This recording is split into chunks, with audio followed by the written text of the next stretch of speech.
the Rogue AB-3 adjustable bench. Let's take a look.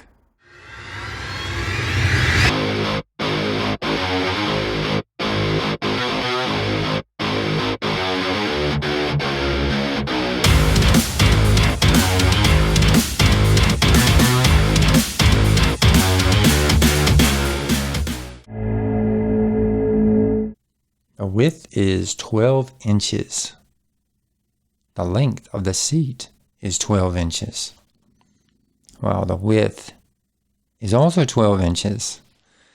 And it tapers down to about 8. The length of the back, about 37 inches.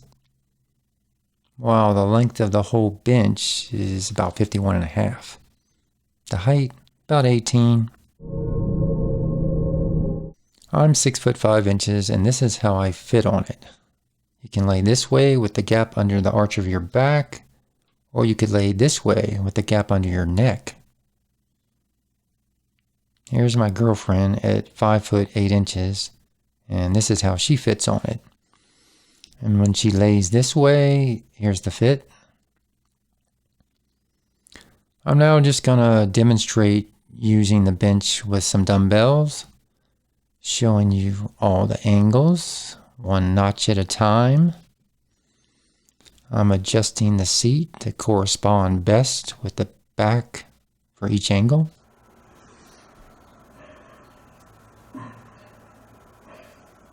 Moving on to sit-ups, or ab crunches as some people call them. Showing you all the different angles. This is how I mount the bench when it's high up like that. And the dismount. Back to my girlfriend pumping iron. This is how she chooses to mount the bench when it's high up in the air. Let's see if she can do a sit-up. Impressive.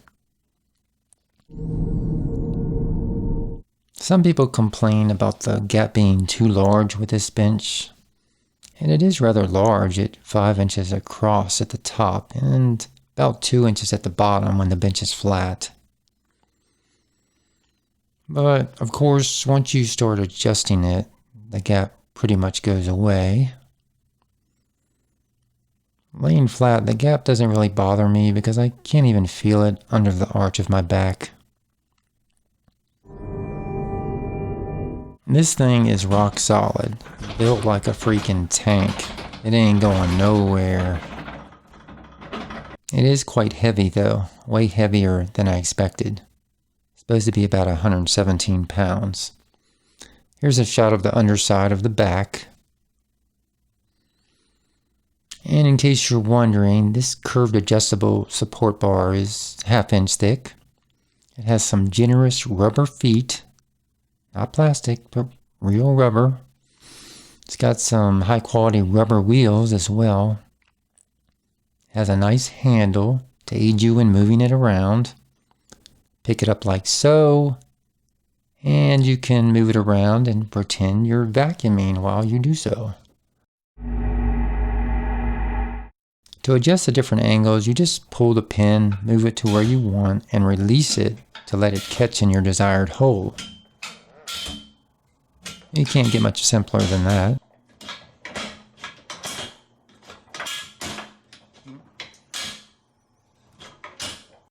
This is a close-up of where it latches.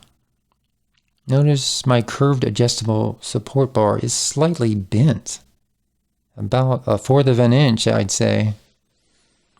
It doesn't affect the performance nor stability or anything like that, but I did notice the slight imperfection. It's got this rubber bumper thingy that aids in stability when the bench is flat.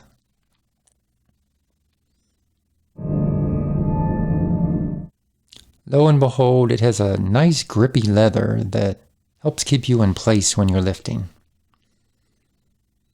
But my lord, this padding is firm, very firm, almost too firm. But I suspect that will help it last a long time. I really like this tapered seat that allows more comfort to your inner legs when you straddle it. Ah, there we go. So comfortable, so comfortable. Yeah, I'm digging that. The leg attachment is built like a tank too, just like the bench. You put it on like this, pull the pin, stick it in, and release. This is the fit on a long-legged person. It would be nice if you could adjust the separation of the rollers a little bit to accommodate different sized legs, but the fixed size they went with should be okay for most people. Now, it would be nice if there was a handle you could grab onto up here to help you get off and on. Maybe that's something they could add in the next rendition. The pads on the rollers are every bit as firm as the pads on the bench. The feel of the leather, though, is quite a bit slicker. No bolts and washers here. Everything's welded. It all comes together in one piece. It really does add to the overall stability. Look at those nice little welds. So beautiful.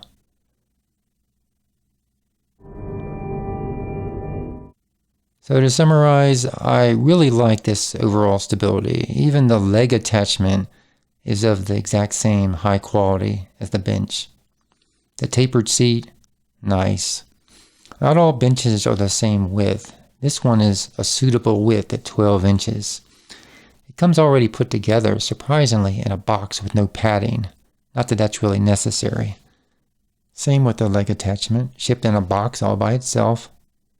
Some negatives, again, it would be nice if there was a handle on the leg attachment, perhaps a small range of adjustment for the leg rollers. It would also be nice if they would print the angles on the adjustment bar so you could recall a particular precise angle more easily. And lastly, whoever puts the Rogue sticker on could use some retraining. Yes, I'm going to say it is worth it. I almost went with the Rep AB-5000 Zero Gap bench. They were out of stock at the time, so I decided to spend a little bit more money and upgrade and go for this one. A little bit worried it wouldn't be worth it, but as soon as I opened the box, I knew it was worth it. It just exudes quality. Same thing you would see in a professional gym. This thing is built to last. It will outlast me, that's for sure. So if you're on the fence about whether this Rogue AB-3 is worth it, I would have to say yes. Try it out. I think you'll be impressed. So do you think this puppy is worth it? Why do you call it a puppy?